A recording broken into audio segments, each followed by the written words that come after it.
Welcome to KMSTP, and today we have our decade in review. Our first topic is Black Tuesday. As most of you know, the stock market crashed on October 29th of this year. Although they went back up and they went down again, leading to another crash Black Thursday on October 24th. Luckily, Richard Whitney stepped in and led an example buying large amounts of blue chip stock like U.S. Steel. This only stopped the decline for one day. On October 28th, Black Monday, investors sold record amounts of stock that ended in Dow stock losing 13% of its value in one day. Okay, this of course caused some sort of a chain reaction on the stock market because the next day, Black Tuesday, everyone wanted out of this mess. That day, 6 million shares were traded. Although many stock market celebrities tried to set another example, it didn't work. No one had confidence in the market anymore. It had crashed. That day, the market had lost 14 million, which added up with the rest of the week, a total of $30 billion lost that week. Next up on KMTP, I heard you interviewed Herbert Huber, and we're going to show them the video. So, Yes, it was very nice. all right, let's go to it. All right, next on KMTP, we have an interview with Mr. President Herbert Hoover. Pleasure to meet you too, Mr. President. Now, let's get a little background on you, Mr. President. How was your childhood? Well, I was born in Iowa and had two brothers. But when I was 9, I was orphaned and my uncle took me in. That's great that your uncle took you in. How was it like living with your uncle? Well, at the time, I was very shy, but very suspicious about many things. Wow, that is really surprising. How about some job history? I actually assisted in geological survey teams in Arkansas. Then I actually pushed ore carts as a miner and many similar jobs for them. Okay, so in your early life, you didn't have much interest in becoming president? No, not at the time. But I remember I was curious and wondered what it would be like. And now that we are caught up on your past, how do you feel about the recent stock market crash? I think it's a learning experience, but definitely a harsh one. The thing is, I'm being blamed even though I wasn't involved that much with it. Now I'm hated by Americans all over. Now, to all those people who are out there who were affected by this crash, Mr. President, what would you do if you were in their shoes when this happened? No doubt I would panic. I would lose everything and I would regret ever buying a stock. So to all those viewers out there, what would you do right now? I'd try to scavenge all that I can and try to make my money back. Well, thanks for your time, Mr. President. No problem. All right, well, that interview sounded fun. Mm-hmm. So was he pretty nice? Yeah. Awesome. All right, well, we'll be right back after these short messages.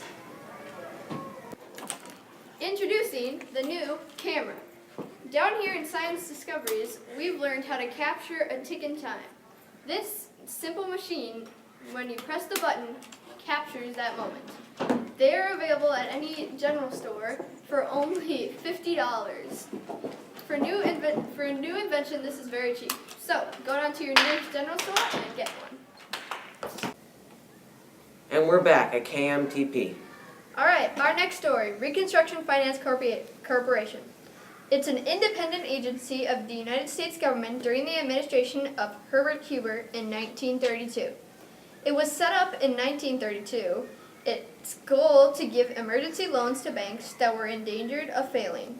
The government gave the RFC an initial capitalization of $500 million.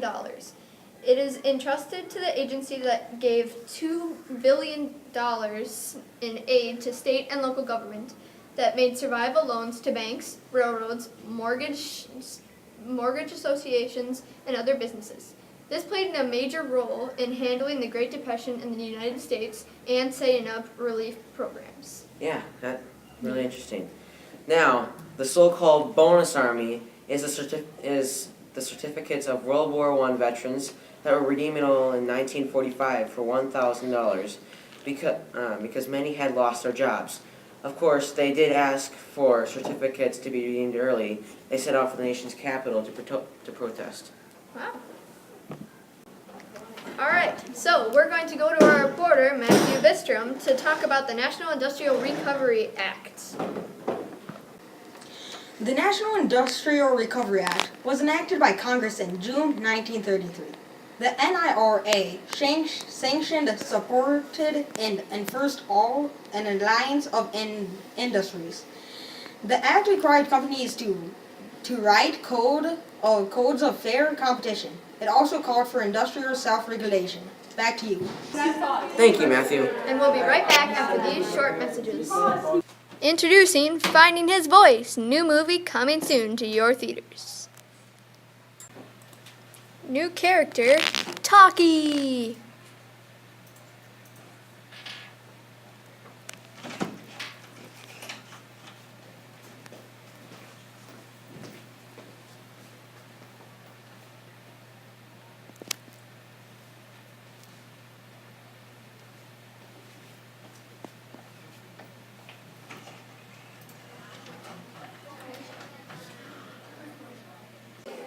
All right, we're back.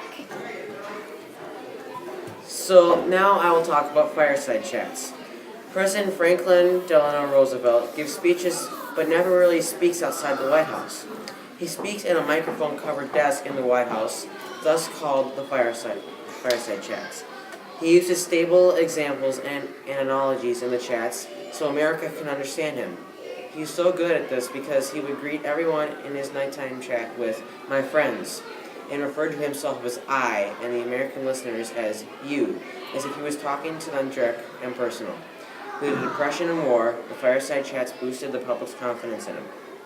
All right, next up, the American Liberty League. The American Liberty League is a conservative nationwide protest organization formed in 1934 by anti-Roosevelt Democrats to protest the New Deal and suggest the small government ideals of Jeffersonian democracy. These liberal New Dealers considered the New Deal as their greatest enemy. They stated that they would work to defend and uphold the Constitution and foster the right to work, earn, save, and acquire property. In the League's opinion, the Roosevelt administration was leading the U.S. towards socialism, bankruptcy, and dictatorship. The League spent between $500,000 and $1.5 million in promotional campaigns. Their funding came mostly from the DuPont family, the leaders of U.S. Steel, GM, Standard Oil Company, Chase Bank, and Goodyear Tire Co. It reached 125,000 members and supported the Republicans in 1936. Though the all faded away and disbanded in 1940, its role will be taken over the National Committee to uphold constitutional government. All right, and we're going to go to Matthew to talk about the Hoover Dam. Thank you. Now we'll talk about the Hoover Dam. Did any of you out there know that the Hoover Dam was once called the Border Dam? Its site was originally at the Border Canyon. Back in 1930, the Herbert Hoover administration changed the name to Hoover Dam as a political move. But in 1933, Franklin Roosevelt administration changed it back to Border Dam, but under Harry Truman, the name was restored to Hoover Dam. Since this is the Great Depression, men came from all around the country, hoping to land a job building the dam. Living conditions were terrible down there. A problem with the dam was stop the flow of the Colorado River and clear the sediment below to get a bedrock foundation for the dam. The Hoover Dam spans the Colorado River in Black Canyon between Arizona and Nevada, about 30 miles from Las Vegas, Nevada. Back to you. Thank you, Matthew. All right, that concludes our program. Thanks for watching our Decade in Review here on KMTP.